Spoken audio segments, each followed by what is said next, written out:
पूर्व विभाग श्री दत्त मंदिर येथे दत्त महाराज जयंतीनिमित्त सालाबादप्रमाणे यंदाही श्री गुरुचरित्र ग्रंथावर प्रवचन आयोजित करण्यात आले. गुरुचरित्र प्रवचन सप्ताह दिनांक 7 डिसेंबर 2024 ते 13 डिसेंबर 2024 पर्यंत रोज सायंकाळी 6 ते 9 या वेळेत श्री श्री श्रीहरी आचार्य तीर्थस्वामी वारू यांच्या मार्गदर्शनाखाली संपन्न होत आहे. सुरुवातीच्या दिवशी श्री दत्त महाराजांचे पूजन करून गुरुचरित्र ग्रंथाचे वाचन सुरू करण्यात आले.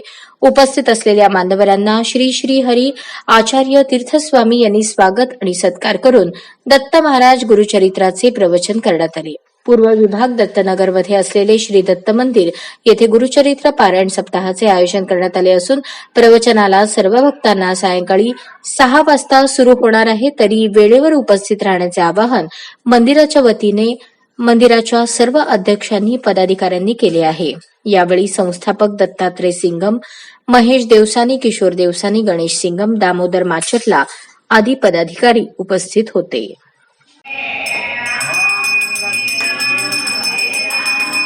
दरवर्षीप्रमाणे याही वर्षी गुरुचरित्र ग्रंथावर श्री श्री श्री आचार्य श्रीहरी तीर्थस्वामी वारू श्री सत्यानंद आश्रम पीठापती पंतुलू श्री सत्यानंद आश्रम निर्मंडलू जिल्हा देऊळ आंध्र प्रदेश या महाराष्ट्राच्या संचालक यांच्या हस्ते श्री गुरुचरित्र पारायणाची सप्ताह आज दिनांक 7/12/2024 ते 13/12/2024 पर्यंत रोज सायंकाळी 7 ते 9 या वेळेमध्ये या ठिकाणी प्रवचन होणार आहे. तरी आपल्या नागरिकांच्या आजूबाजूच्या परिसर नागरिकांना महाराजांच्या गुरुचरित्राची जो आपल्याला अभ्यास माहिती सांगणार आहे यासाठी सर्व नागरिकांना उद्यापासून आपण येथे घेऊन यायचं आहे. सर्वांना विनंती आहे की त्यांनी वेळेवर या कार्यक्रम किंवा सप्ताहाची पारायणाची माहिती घेऊन तो आपण अंगीकारावे ही नम्र विनंती.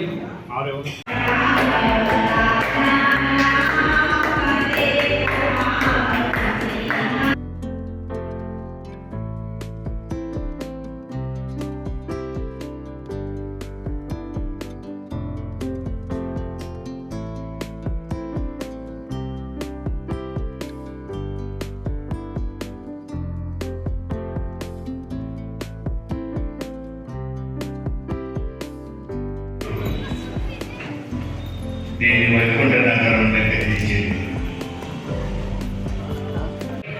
నరసయ్య మహారాజు గారు ఇక్కడ చిన్నప్పటి నుంచి ఉంది. ఈ విషయాలన్నింటినీ కూడా ఇక్కడ ఉండేటటువంటి ప్రజలకు తెలియజేస్తున్నారు. కాబట్టి మనకు ఆ విషయాల్లో రుచి అంటే అదంటే ఏమిటి అనేటటువంటి జిజ్ఞాస కలిగింది. కాబట్టి మనకు మంచి విషయాలు తెలియాలంటే, మన జీవితము బాగుపడాలంటే ఏం కావాలి? సత్సాంగత్యం కావాలి. సత్సాంగత్యముతో పాటు మనకు గురువు గారు కూడా కావాలి.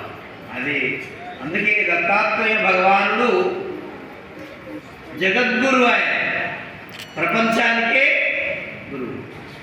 కానీ ఆయన కూడా ఎంతో మంది దగ్గర నేర్చుకున్నాడు.